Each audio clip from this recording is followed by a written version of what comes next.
What's up, bookworms? Welcome to episode 148 of the Cantina Book Club podcast, where readers can find interviews with authors of all genres. I'm Megan, self-proclaimed Cantina Queen, here to bring you insights from the authors themselves. Each week features a Cantina conversation with an author. Sometimes they're returning guests, and sometimes it's someone new.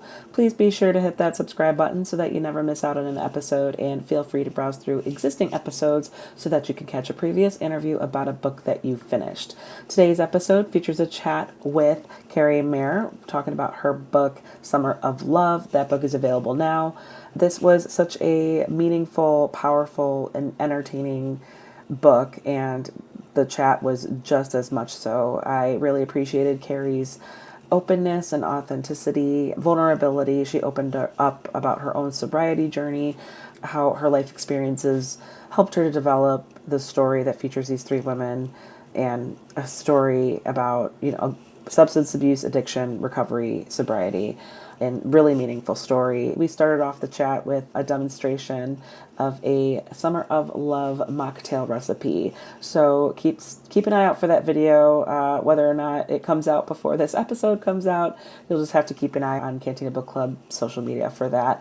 But it was such a delicious drink, and it was so fun. It does taste like summer, and I'd give it to anybody. My kids loved it. So, you can always count on that.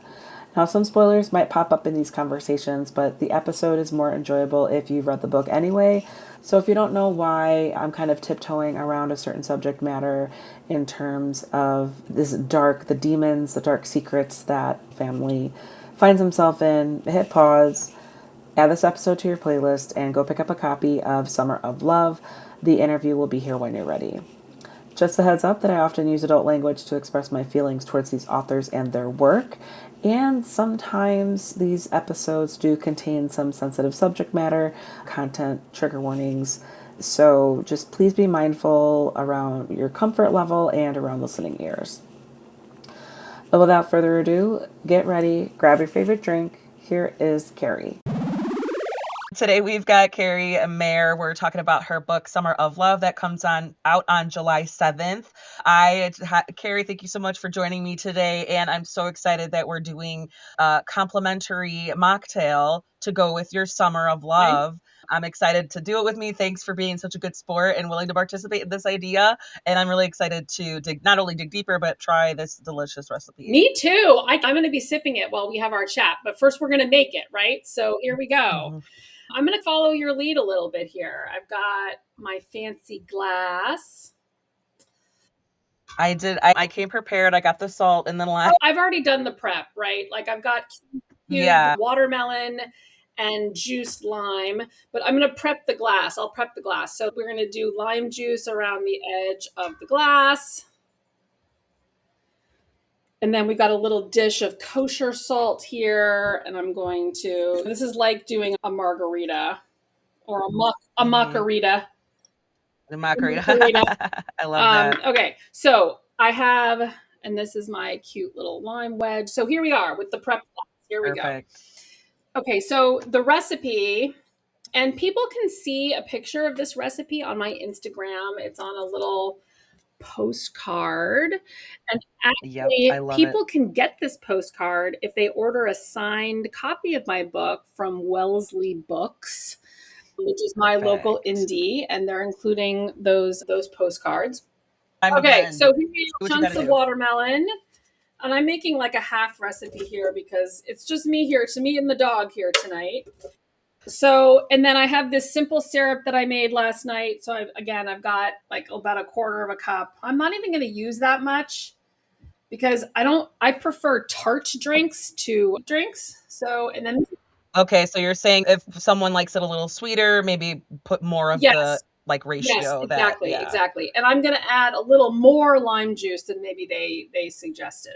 Are you like a precision cooker? Because I'm not. I'm like if I'm doing something new, I am, but it depends on certain recipes. Like if I've done it like a million times, I just eyeball it. Like guacamole, my mom's recipe, I've made it a million times, so I just do what feels right. If it's new, I usually do try my best to follow as it is. So you did the chunks and the lime juice and the simple syrup all together? Yep, all in In the blender? All in the blender.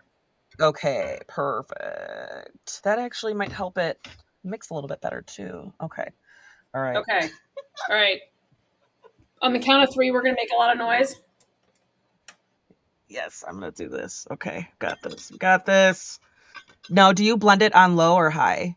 I blend everything on, there's 1, 2, and 3. I do everything on 3. Okay, got it. Perfect. All right, ready? All right. 1, 2, 3. Anything else that people can do like I did, I added a little bit more watermelon because it was slushy enough, and because I wanted a little bit more slushy.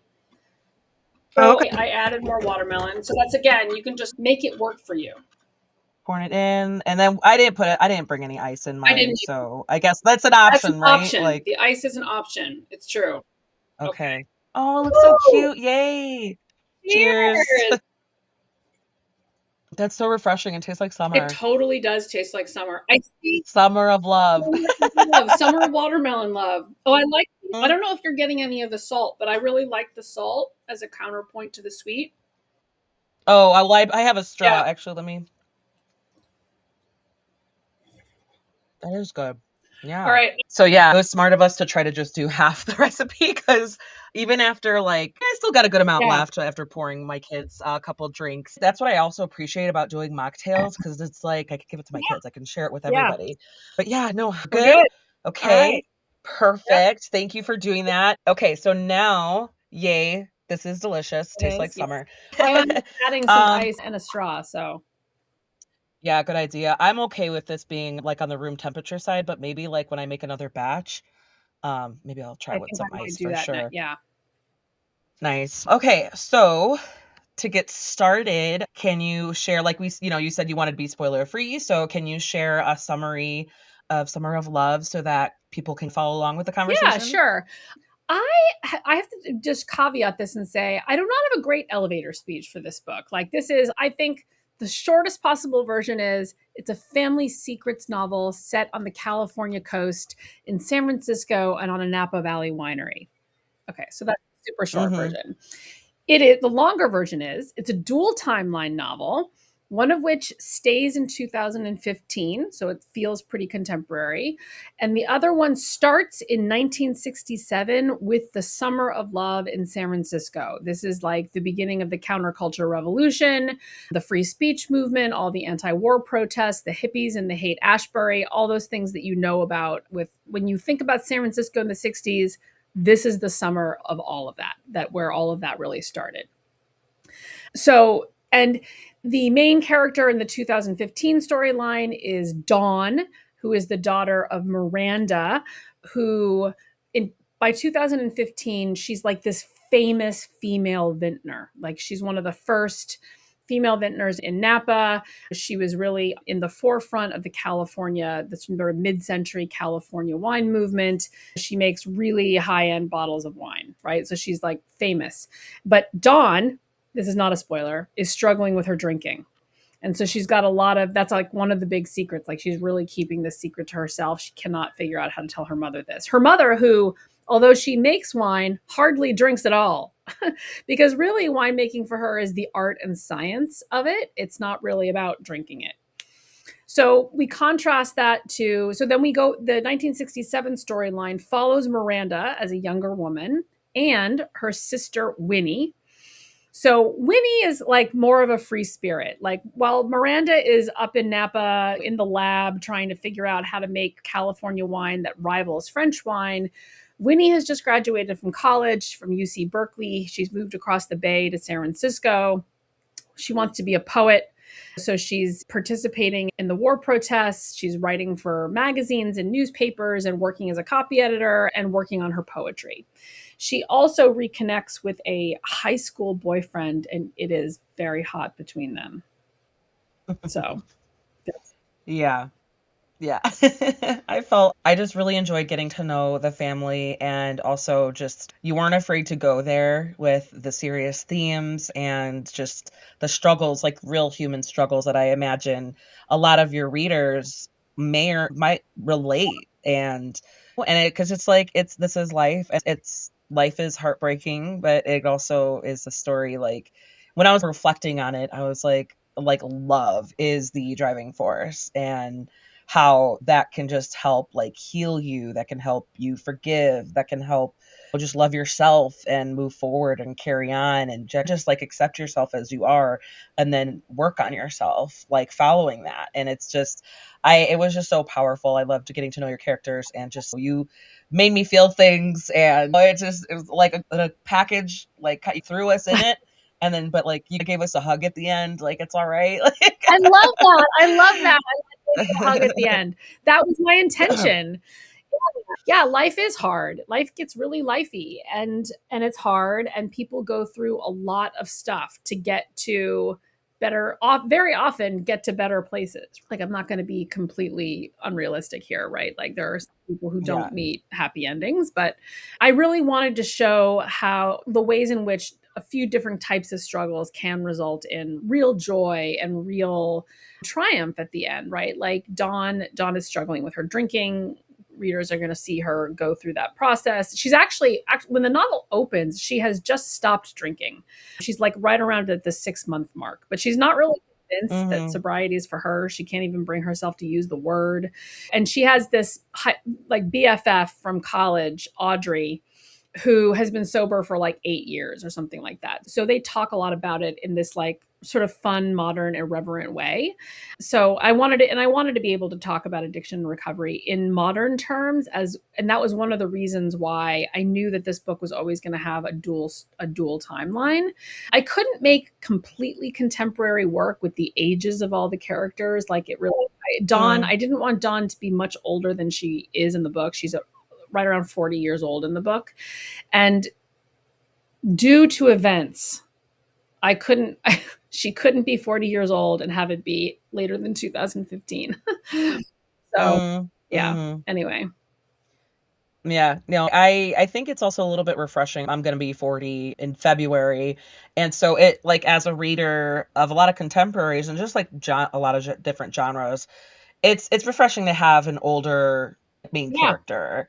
And even like in Miranda and Winnie's lives, their points of view, we follow them for like what, 9 years or something like that, like 10 years, something. Yeah.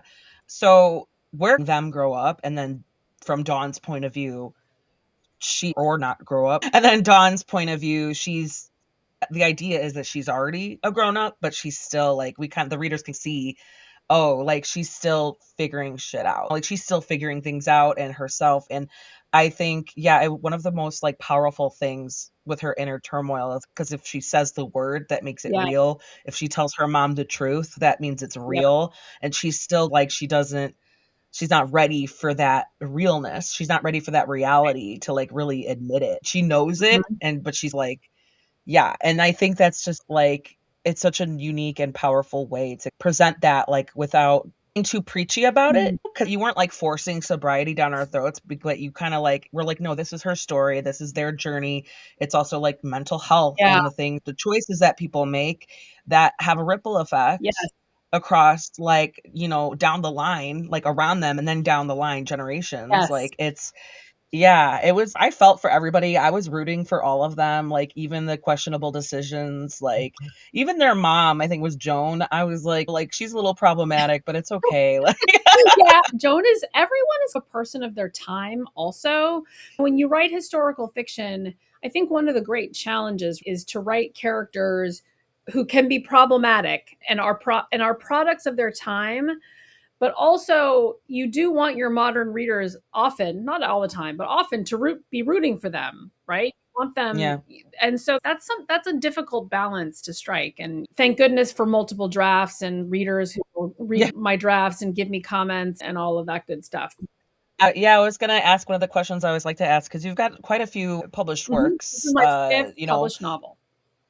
Well done. I love it. And I kind of want to explore, like, how did you approach this project versus your previous works, and like any big lessons learned, any surprising things that you learned about anything and stuff like that? Yeah, so this is a pretty big departure. So I've been slowly moving away from what we might call biographical fiction. So my first 3 published historical novels were about real people. There was The Kennedy Debutante, which was about Kathleen Kennedy, who was John F. Kennedy's one of his younger sisters on the eve of and during World War II.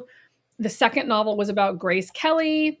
And then the third novel was called The Paris Bookseller. It was about the original Shakespeare and Company bookstore in Paris in the 20s that was opened by this American woman named Sylvia Beach.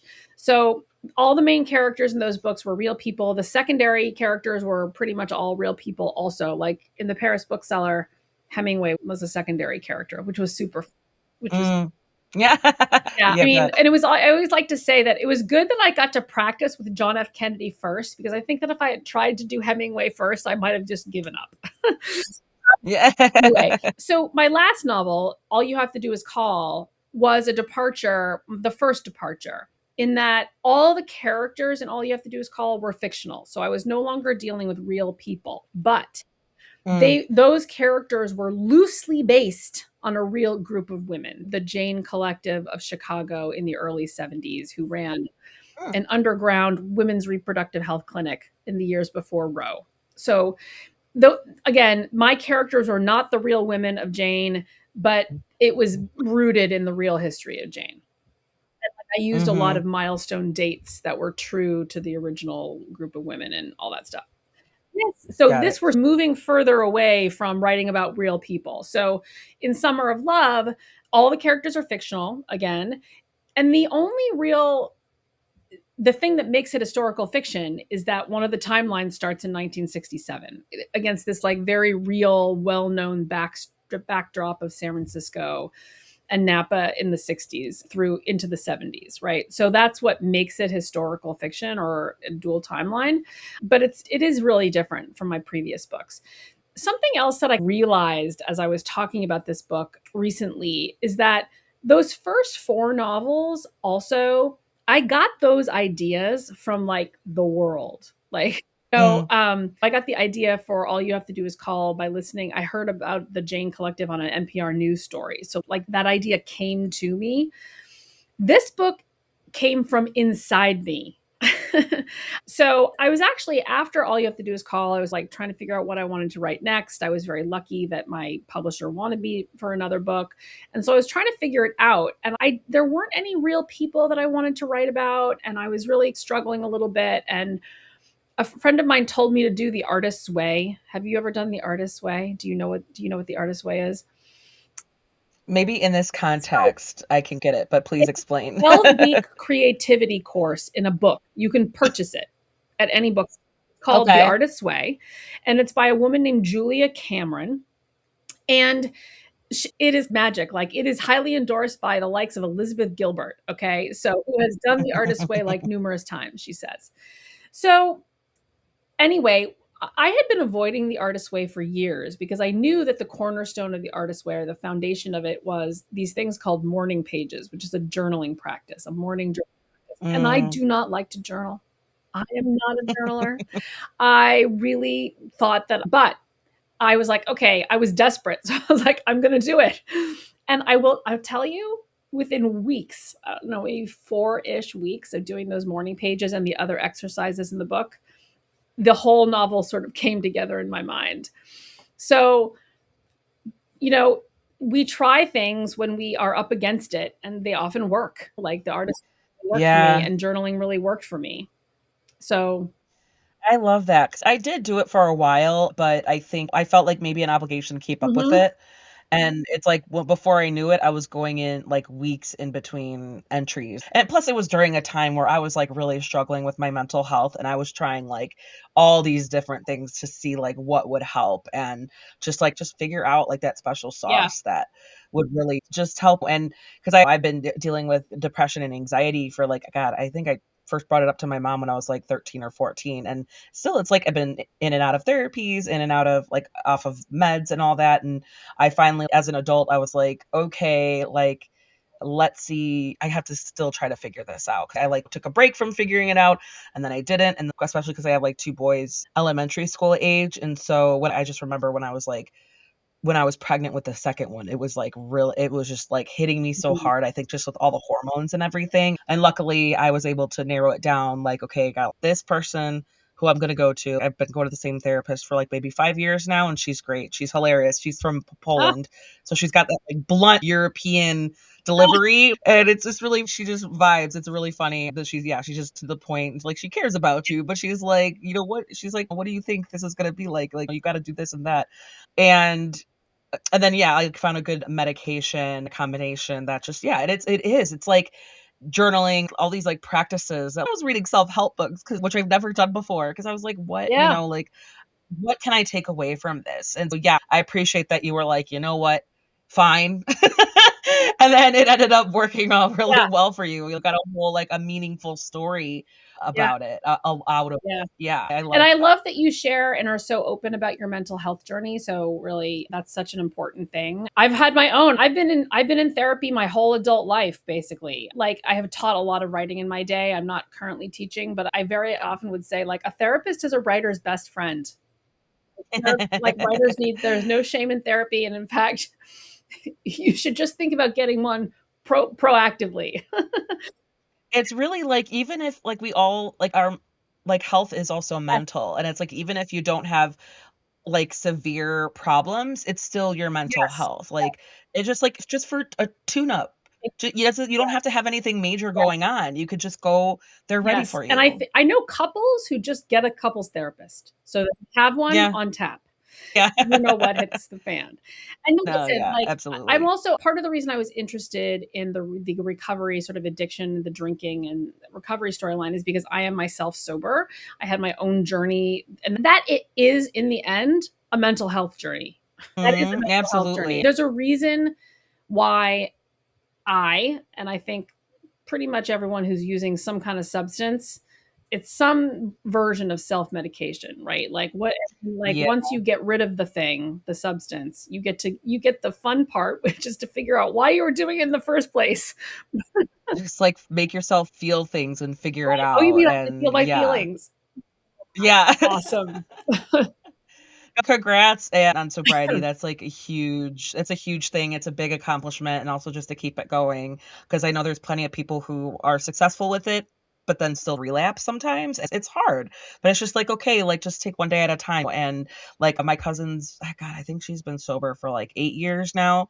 And one thing that she would, which you've incorporated also, you pointed out with Dawn's inner monologue, that I found, like, I knew that my cousin struggled with, is like the social situations where it's like Dawn is considering seeing a male friend, like a budding interest, and like naturally he's like, do you want to go out for a drink? And she's just like, oh god damn it, like there it is. And that's one thing my cousin realized, where it was like, she learned, like, well, she stopped getting invited to certain places because she wasn't drinking anymore, and she would figure out a way to, if she was going to a social situation where people were drinking at a bar, she would just find a way to like let the bartender know, like, hey, I'm sober, do you think you can just like do this or whatever? And like she figured it out. But I know that's one of the things that she noticed, was like drinking is just such a huge part of just social gatherings, and to try to just have that strength to be able to like be around it, or just not, it is a big deal. And so I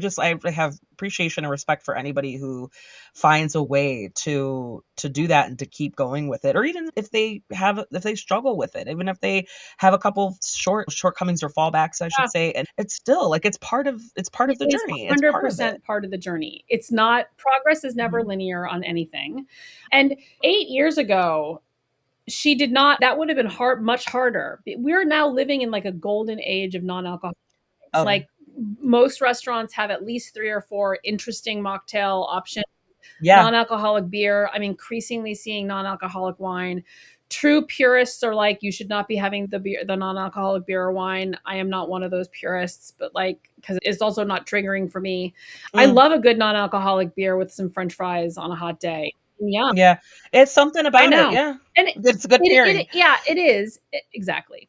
But alcohol is, I am not the first person to say this, many people have said it, it is the only drug you have to justify not taking. Yeah. I know, right? Because I'm thinking, like, that's so wild to look at it that way, because it's true. It's just like, oh, you don't drink? Like, why? It's like, what does it matter? Like, because, Yeah. like, do you really want to go there? Like, Well, the other great thing about like this, like I said, the golden age of mocktails is that like you can have these days, you can have something that looks like a drink, like it's a drink. No one would know. No yeah. one has to know what's in this. You're not necessarily carrying around iced tea or a Diet Coke or whatever, which sometimes would invite questions. Although I find that, and as a lot of people find when they stop drinking, no one cares. The people who care are often the people who are often also struggling. Like, it's, yeah, I even think like, there were things like maybe there was like activities where I was like thinking about, like, I think it was like a calligraphy class, for example, where I was just like, oh, like a little calligraphy session. And it was near my cousin's house. I ended up asking another friend, but she was like, my cousin, she saw me post about it and she was like, oh, that looks so fun. Let me know if you do that again. And I texted her. I was like, I was thinking about you, but I was at a brewery. And I was like, I just wasn't sure if that was going to be hard, or I didn't want to like put you on a spot or make things difficult. She was like, honestly, it's a lot easier. Like, I'm good about it now. But she's like, but no, thank you for considering that. Like, because otherwise it's like towing the line, right? Like, I didn't want to be one of those people who are like, oh, I don't have no reason to hang out if we're not like, and yeah, I was like, oh, I did think of you, but I wasn't sure. And she totally got it. She wasn't like offended or anything. She's like, no, I appreciate that, but like, I'm good. Yeah. Like, next time, don't worry about it. Like, so yeah, it's one of those things where it's like, it was one of the harder lessons that she learned. But even like with her friend, who she was like in and out of this toxic relationship with this guy who offered her a gummy, and she was like really upset about that. And so it's interesting to see like these different levels of that, right? Sorry, I tell a little bit. Yeah. So Audrey, because the guy who's sober but offers her a gummy. Yeah. I've actually heard that this is sometimes called California sober. Yeah. like the California rolling stop, like the California stop. Yeah. Anyway, so I guess there's something about my home state of California, which means not actually the thing. Yeah. Yeah. I think I've heard that before because I watched Euphoria. That was a struggle. I don't know if you've watched Euphoria, it. But I've heard a lot of it. Okay. It's well done and it's like out there, but I really like Zendaya. And because she's the main character and she struggles with sobriety, like with drugs, and then she tries to get sober, and they're like, she's just trying to, like, she'll try to cover for herself. She's like, oh, I'm just high. And they're like, what, you relapsed? She's like, oh no, I just smoked a little weed. Or she's like, oh, California sober. And like, she said that before. And certain things like that where I'm like, okay, it's like whatever. I feel like that still wasn't a good choice for her just based on her character. But I think of some people, if that's the whole thing, like where it's just harmless to them and they can still function as an adult and they don't see it as like it's controlling them. Right. Because that's the whole thing, like with alcoholism, I think, and like a struggle with sobriety, you kind of have to figure out like what role is this playing in my life. And there's a whole like school of recovery that's all about harm reduction as opposed to total sobriety. There's another great thing about being sober curious now is that there are lots of options. It isn't like we're not in a 12-step only world anymore. There's lots of options. I go to a subscription, the Luckiest Club, which is like I pay an annual subscription and I have unlimited meetings online that I can attend. Met an unbelievable ride or die friend in those rooms. And I have lots of other contacts and like friends that I've met through that community. And there's others. There's Recovery Dharma. There's just like many at this point. And it's nice because people can find where they fit. And I think that 12, I'm not knocking 12 steps. It's helped millions upon millions of people get and stay sober. Yeah. So no, all respect to it. And it's not for everybody. So it's nice that there are options now. Yeah. And it's because it's rooted in like faith, right?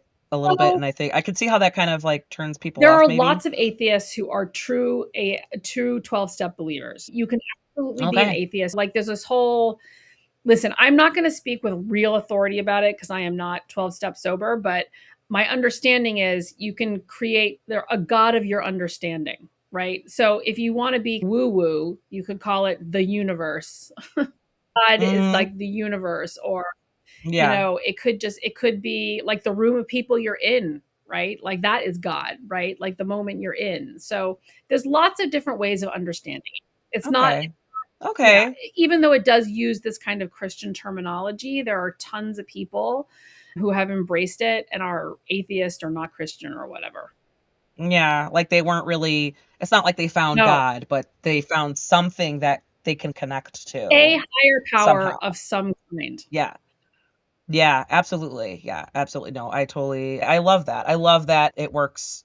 They don't a lot of people don't have that boundary. Oh, I kind of want to explore like how you brought this we're going to be spoiler free, but the whole idea of the Phoebe books and how it was like a story within a Right. story, and Audrey was like, "Oh, you know that's about sobriety, right?" And she was like, "Oh." Like, and so I want to explore your choice of storytelling and how to follow that route, and maybe like what role that played into, essentially it was like the Dawn's quest, Yeah. almost like her path that she Yeah. found. I think whether people realize it or not, most people who have long-term sobriety have joined some kind of community, right? And those communities are almost always based on storytelling. People Mm, telling their stories. And by the way, this is not just recovery from, I've come to realize, it's not just recovery from substances. It's recovery from, like, therapy is storytelling recovery from whatever it is you're trying to recover, mm, whatever trauma you're in therapy to recover from. This word recovery can apply to so many things. It can apply to suicidal ideation. It can apply to self harm. It can apply to any maladaptive behavior mm, that where a person is using maladaptively, just to repeat myself. So I knew that I wanted storytelling to not just be like a theme of the book, but to be like a tangible thing that is happening in the book. Does that make sense? So there are a few mhm, ways in which that happens. And one way is that there are these snippets at the beginning of every Dawn section from this series of like middle grade young adult books, fantasy books called the Vineland series. And they are by an author who is anonymous. It would be like if the Percy Jackson books or the Harry Potter books were written by an anonymous author. Okay. mm, I don't know how that, in my version of this world, that is a possibility. Okay. mm, So there's this famous and famously anonymous author of these books. And when Dawn hasn't read them, but she gets basically a commission for a job, and she has to read the first one. And she reads the first one, she's like, this is my family's vineyard. Like, and mom's not a writer. Like, she's not writing on the QT. Like, and she cannot figure out like who it could possibly be. And so she and Audrey go on this quest to find out who is the author of the Vineland novels. And Audrey is interested in these books because, as you just said, she says to Dawn, she's like, I've read all of them. And Dawn is like, you have? And she's like, oh, yeah. yeah, She's like, yeah, everyone in recovery reads them because they're like a parable for sobriety. And Dawn's like, okay. Anyway, and so you have all of this kind of structure around this quest for this author, right? And so at the beginning of each Dawn section, there's a little quote, a little piece from each of the Vineland books. I think there are like 6 or something, or the last one is mhm. about to come out. So that was like super fun. Actually, I had a document, like a separate document while I was writing the novel.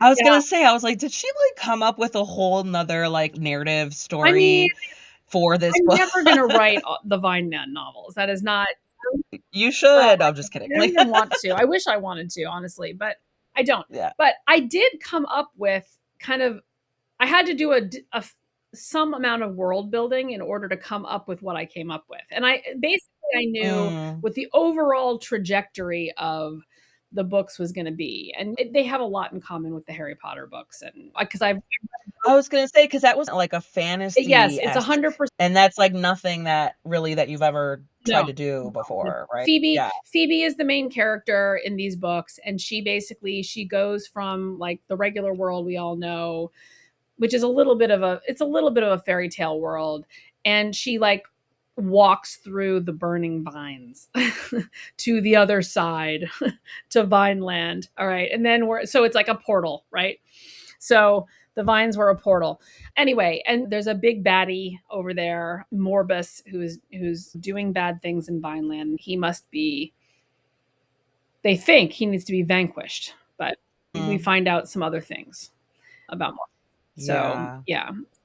I thought that was so fun, and that's why I was like, I remember marking it in my notes. I was like, wait, after I saw a couple of the excerpts and how really the role, the place that it was going to be for her and her own journey, I thought that was like, it was fun. It was like a little like, oh, like, wait a second, there's more for me to evaluate and like discover. And along with Dawn, because when she said like it's a parable for sobriety, and so I had to go back and like look at details, because like, okay, I see it now, because it wasn't like, and it's for like middle schoolers or young children. And plus, when we like the information that we find out later, then that just makes it like so much more like meaningful and powerful and like heartfelt. And like, I was just like, oh dang, like, oh, because once we get to know like everything, like all the truth of everything comes out, I just remember like my notes become like a little more unhinged on the emotional roller coaster, because I was like, wait, what? I was like, oh my God, I was there trying to just like organize my thoughts and keep track of my feelings. Like, even if I'm never going to use these notes again, it helps to like write it out, and then I can look and I'm like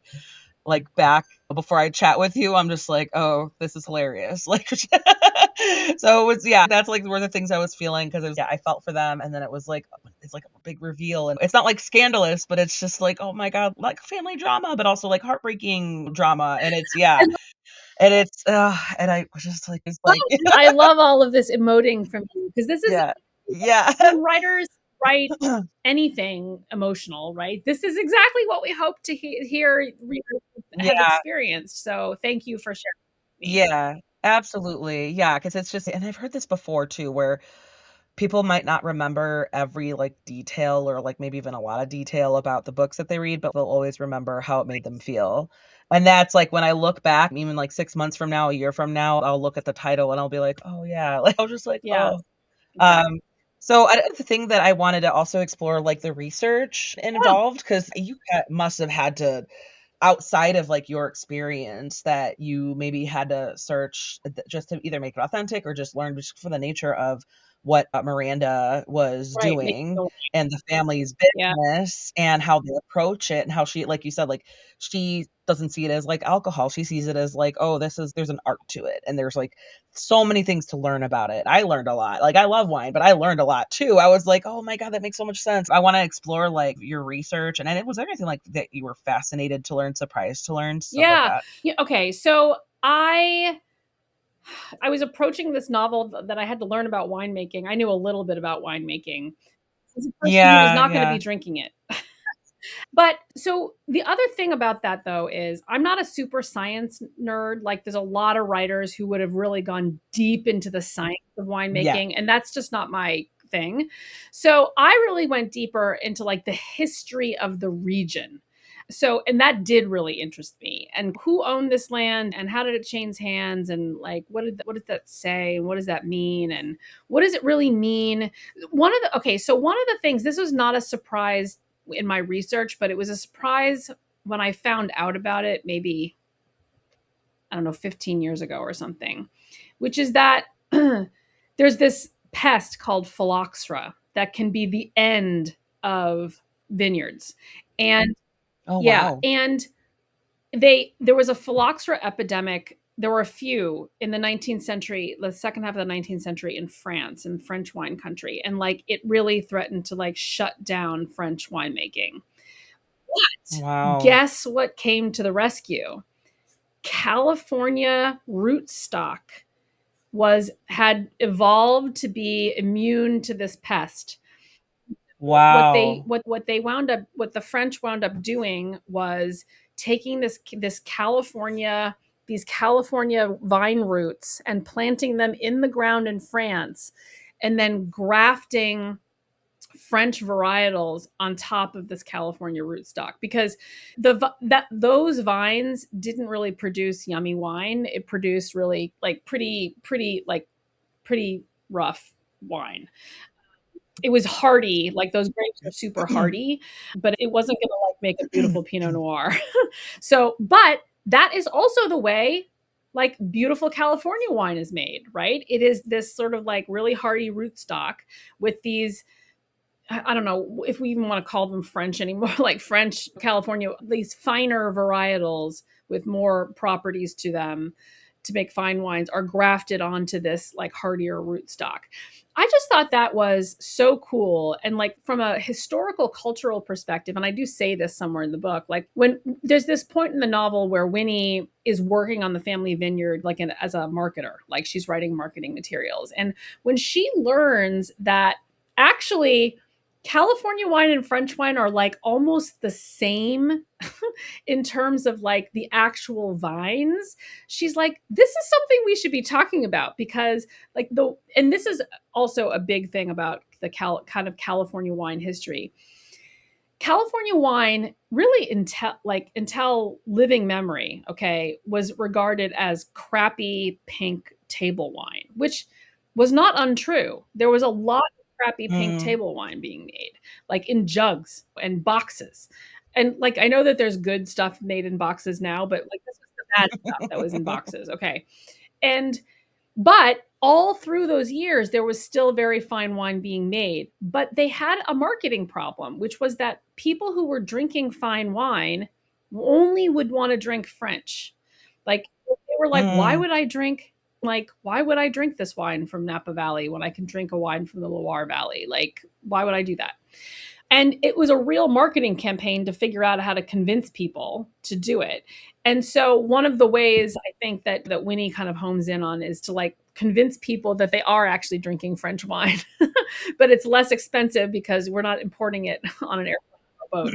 The other major thing that happened for California wine was this real event called the Judgment of Paris in 1976, which there's a great movie called Bottle Shock that's loosely based on those events. And it was a competition in Paris, I believe. Yes, Paris, because it was the Judgment of Paris between like, I don't know, 5 American vineyards and 5 French in a blind taste test with only like French wine snobs doing the tasting. And guess who won? The California wines all took the first places. So, this was a watershed thing. Like people didn't believe that this could even be true. And that was really when I think, so it was in the mid 70s that California wine really became what we now think of it as, right? Which is, it's just like the potential, like it has just as much potential to be on the same level. Right. Like, exactly. yeah. Right. And that it isn't just table wine, right? It is fine wine. It's art wine. Yeah. Yeah. Where it's like almost, I don't know, there are competitions like that with like whiskey and beer and stuff like that. But it's also like, it is like the art of it. Cause if you look at cuisine, like different types of food, like I love that though. I feel like that was just so fun to figure out, like when you were like, oh, like just the history of it. And then when things like changed, like when that moment, cause it was a big deal to them where they, in the, like when your story to like the Hartley vineyard, like they were like, this is amazing, like time to celebrate. Yes. This is all in my author's note. The Hartley vineyard, this is not a real vineyard, right? This is not a real vineyard. It is in a real place, but it's not a real vineyard. But there were California wines in the Judgment of Paris that placed at all different levels. Like they were definitely first in Chardonnay and in Cabernet, but they also placed like 3rd and 5th and 7th. Amongst like how many, like, because it was 10 competitors, and then how many wines did they bring? I cannot remember. I think that they were only allowed to enter 1 white and 1 red. And I think it was a Chardonnay and a Cab. It was like, that was it. And so 5th place is like, it's something to think about. It really is. And exactly. It's such a cool, it's like I love an underdog story. And this is like I think that's just what it's easy to like root for the underdog. It's easy to like, especially like maybe that's how I didn't see them as underdogs, but it's also like they were going through it. They had some tragic past that it was like they were trying to keep it quiet, but you could tell it really left scars, like internal scars. And even like it's like, okay, is it nature versus nurture type of thing? Because it's like some of those traits, those characteristics, and something like that does run in the family. Unfortunately, it is genetics, or genetics do play a part, not solely, but yeah, that's one thing that was just like, I don't know. I think I could just like, that's what I thought about, like not only just myself and my own family, but other people too who may or may not feel a certain way, like about what your characters go through in this book. So I do have just a few more questions before we wrap up, if that's cool. Yep. All right. And then there's gonna be a little bit more fun. I'm having fun. Yeah, I know.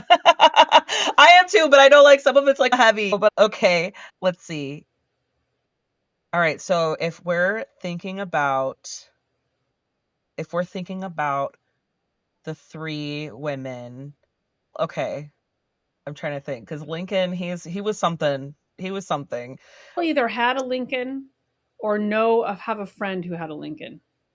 Oh yes, absolutely. I think I was the one with a Lincoln in college, but but no, you know what? I don't take that back. That experience for the world. It's part of my life. It's part of my memories. Part of my growth. All that. So let's see. How about I'll do the 5 characters. Gosh. Okay, I'll do 5 characters. Okay, so if we're thinking about Lincoln and Tom, also among the 3 women, because I really liked Tom. I really know liked Tom. everyone loves Tom.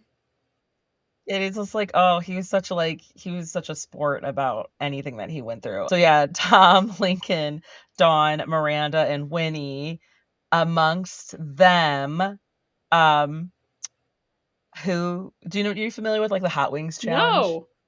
Like so there's a show called Hot Ones where Sean Evans, he like has like 10 hot sauces ranked from like the least hottest to the most hot. So it's like the 10th is like you're in pain, you wanna like you feel like you're in hell.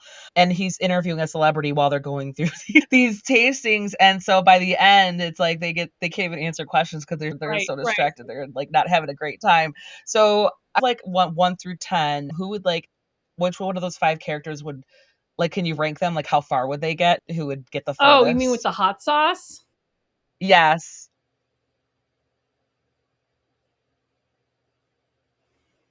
Does this have something to do with like their ability to tolerate pain? Either that or like maybe their competitiveness or like their my gut determination. is telling me Lincoln. We haven't talked very much about Lincoln. Yeah. So Lincoln is Winnie's high school boyfriend. He's a musician. He's all that, and he knows it. But he very much does also love Winnie. Like they have a real thing going. But he has his own stuff that he's working out. But I think that Lincoln, would not admit that his tongue was on fire. Yeah. He'd try to play cool. Do you think he would make it to 10, or he would just make sure that he was the last one standing? He would just make sure he's the last one standing. Yeah. Yeah. I think Tom would be like, he would get to 4 and he's like, no. Why am I doing this? Like, like, go. I'd rather give me the guacamole. I need to. And I don't think any of the 3 women. I actually think interesting. You didn't put Joan on the list. I was thinking about it, but I didn't want to put 6 for you to think about. But if you want to include Joan, Joan would probably get to number 6 and say, this is worthless because you can't taste what's underneath it. If you were to put this on chicken, you would not be able to taste the chicken. So why would I bother? Yeah. I want to taste everything because Joan is like the big gourmet, right? And that's something else that is, I think, fun about the book is how much like food there is in it. Like so California farm to table, all of that good stuff. Yeah. I grew up in California, so it was really fun to like do all that in this book. Yeah. Oh, I love that. Yeah. And then what about Dawn and Miranda and Winnie? Would they just stay at 1 or they'd be like, I'm fine? Miranda would get pretty far because she's interested in flavor, right? She might get as far as Joan and be like, okay, I can't taste anything anymore. It's just like my tongue hurts too much. Like I can't. Like sweating, crying. Like I think Winnie would be like, Winnie would not make herself uncomfortable. I don't think. She's like, why would I do that to myself? Especially where the book ends. She'd be like, why would I do that to myself? Yeah, she's taken a little bit. She knows like more about herself and her limits and what she's comfortable with and what she knows that she doesn't need. Like, I don't need to do this. Like, I don't need to do this to myself. I don't need to prove anything. Correct. Right? Yeah.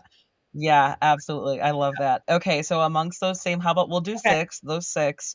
What character would you go to if you needed to plan a party? Oh, Joan. Joan, because she would have the best food. Yeah. Yes. She is pretty much like she was like on top of it too. And even like when I love that how you had Winnie find something to do with Yeah. her because they have and we didn't talk about it either, but they have like a tricky Yep. relationship. And but that was like one thing because it is. It's kind of like, oh, like it's another aspect of what you're rooting for. It's like, oh, like if they want a good relationship, they should find a way to have a good relationship. I hope that Yeah. they do. And it was like, and that was like the one thing that they can do together without like Winnie has her job and she knows how to do it. And then Jonah's like, yeah, okay, cool. Like, yeah, thank you. And she's fine with delegating and Winnie's fine with, okay, tell me what to do. What do you Right. need? And that was a way. I love that. Okay. So what character would you need to go to if you needed to prep for a first date? Audrey. We didn't leave her on the list. Audrey for the first date. Maybe also Dawn would be good for a first date too. Yeah. I don't know. I guess I'm Mhm. gravitating toward the more modern characters for that because I'm a modern dater. But And then it's also like it was such a whole different ball game between the what, like the 50 yeah. Oh, years. you know who would be fun Yeah. before a date also was Bernard, Uncle Bernie. Oh yes, the bestie. Oh, I loved Yeah, my gay him. best He was friend. just like he was so like he was just so like found Yes. family ish, ish. It's Yep. like he had her back and she felt kind of like guilty about some of the things and he was like, "Girl, it's okay. Like I got Yep. you." And I was like, everybody needs a Yep. Bernard, Yep. definitely. Everybody did. And I'm so glad that she had him.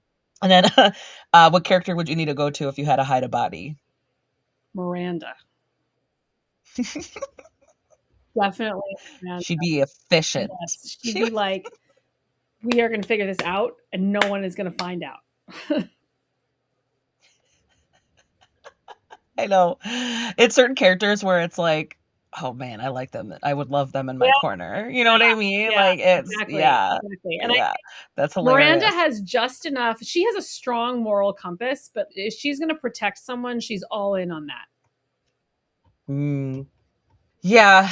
Yeah. And that's the choices that they come to a head and they make that choice that kind of like is a huge plot point. And it was one of those things where you can tell she was struggling with that Yeah. too. Where she was like, and Winnie kind of was like, I know, I get it. Like she allowed her to make that choice. And it was like, I thought that was like so mature, but then I was like, okay, we got some answers now. Because I was like, why? Like, what? Questioned myself. I was like, why? Why did they do this? It's like, oh, and then it makes it like it's just like sad again, making me feel feelings. Okay, let's see. Aside from that, just because I'm like curious, it's okay if you haven't really given it much thought. What name would you never use for like a male character or a female character? I don't have any of those. Winnie, Miranda, and Dawn. I'm very attached to those names. Like they came to me. They were like, this is my name. I love Winifred. I don't know I why, don't but know. I like I've never known yeah. even a Winifred. Like, where did that come from? I don't know. Like, this is where sometimes the writing process is very woo woo. It's like Winnie was talking to me. Like, she was like, this is my name. But there are other characters who sometimes their names change. Audrey was not always Audrey. She was a Margot.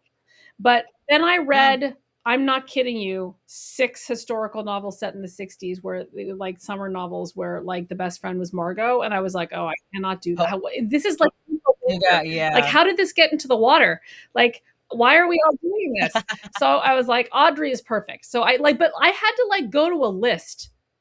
I was gonna say because I could see her as a Margot Yes, too. exactly. Like She has Audrey's and Margot's share some characteristics.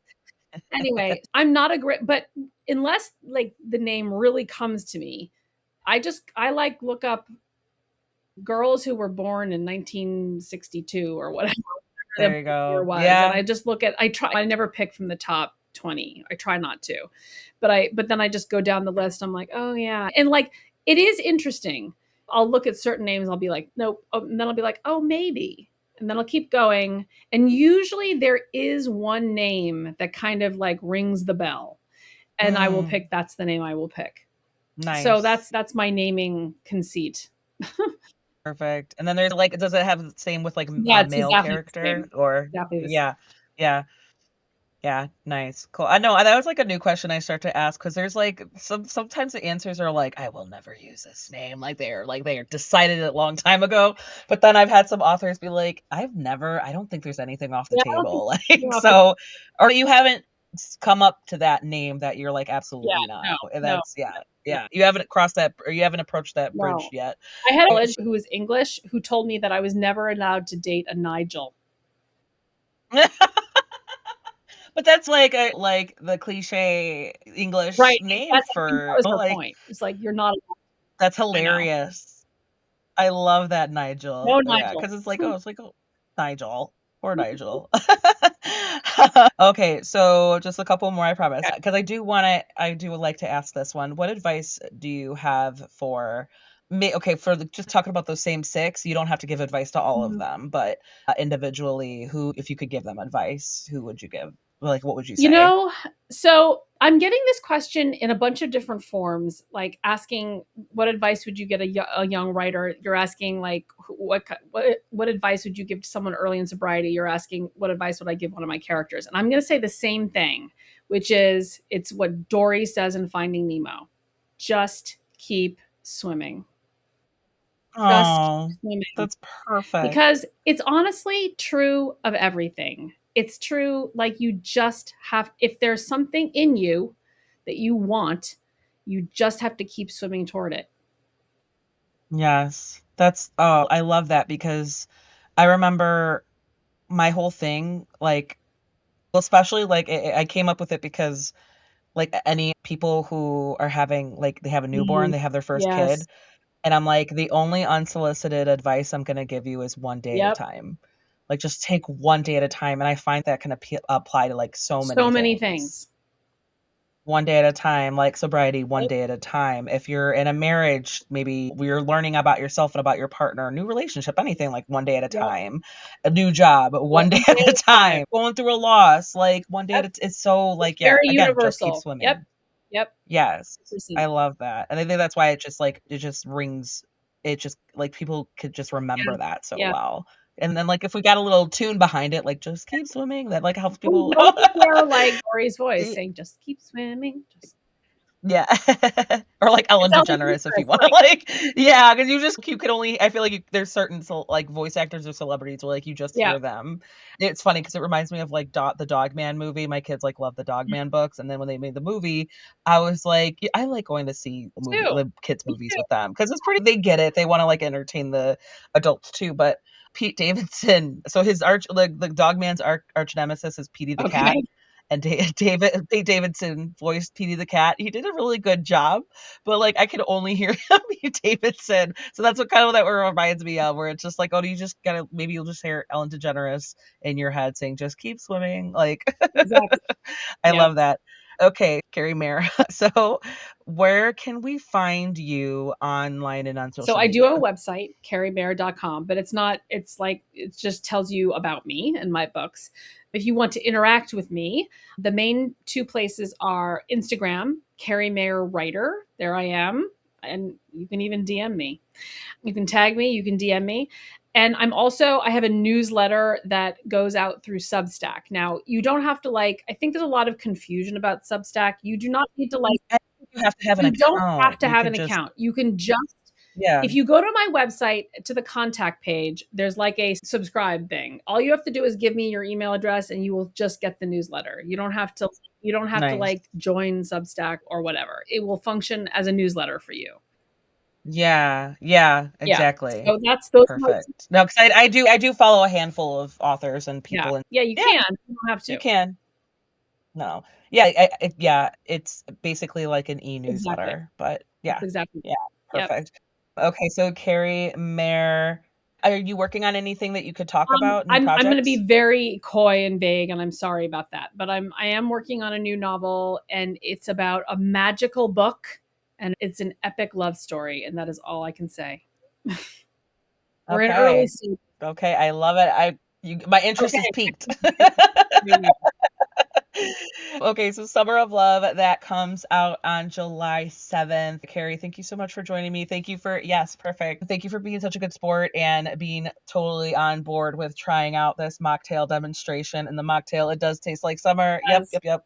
I'm like, this is my second serving because I'm just like, no, like, this is delicious. We can just chill and chat and with our mocktails. I love it. You heard it from my son. He said it was delicious. Exactly. It was so funny because they were like, they saw me come home with the watermelon and they were like, Mom, can I have some? I'm like, no, this is for a recipe. But now, like, we just made half the batch. And so I was like, okay, now I'm like, okay, do you want more drink or do you just want watermelon? That's fine. Thank you for being flexible and being on board and for doing it. I'm really excited to share your mocktail and your book with the world. I will recommend this for anybody who enjoys historical fiction and also might find comfort in relating to the story, the subject matter. I think it's really important. And I appreciate you being vulnerable and authentic and honest and all that good stuff. Yeah. And if and when you're ready to chat about your next title, next work, feel free to reach out. I'd love to chat again. Thank you again for having me. I had a great time. And there you go. That was Kerri Maher talking about her book, Summer of Love. That book is available now. Check out the show notes where you can find links to find the author online and on social media and where to purchase the book.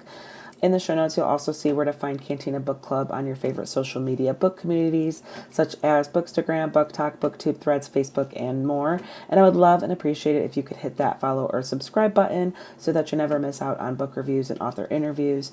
If you have any book-loving friends who are looking to get more out of their reading lists, please share Cantina Book Club with them so that they can find upcoming releases and interviews with authors. Another way to help this podcast is to head over to your favorite podcast player and give Cantina Book Club a rating and review. It helps me to reach more potential listeners and fellow book lovers like you. And that goes for any podcast that you listen to. It's one of the easiest things that you could do to help out. If you have any book recommendations, you can reach out to me. I'm always looking forward to providing any suggestions, any genre that you're looking for. If you want more in-depth book reviews, you can find them at cantinabookclub.com. While you're at it, please subscribe by entering your email on the website so that you could get new reviews and episode posts delivered directly to your inbox. If you want to support Cantina Book Club even more, you can donate by finding the form on cantinabookclub.com. Whether it's a one-time donation or as little as $1 a month, I seriously appreciate the support and will share my appreciation by giving you a shout out on the show. And finally, one of the best ways to help authors promote their works is to head over to Amazon, Goodreads, or wherever you rate your books and give a title you've read a rating and review. It is free. It helps out almost as much as purchasing the book, pre-ordering, shouting on social media, and all of that. Thanks so much for listening, and see you next time. Cheers.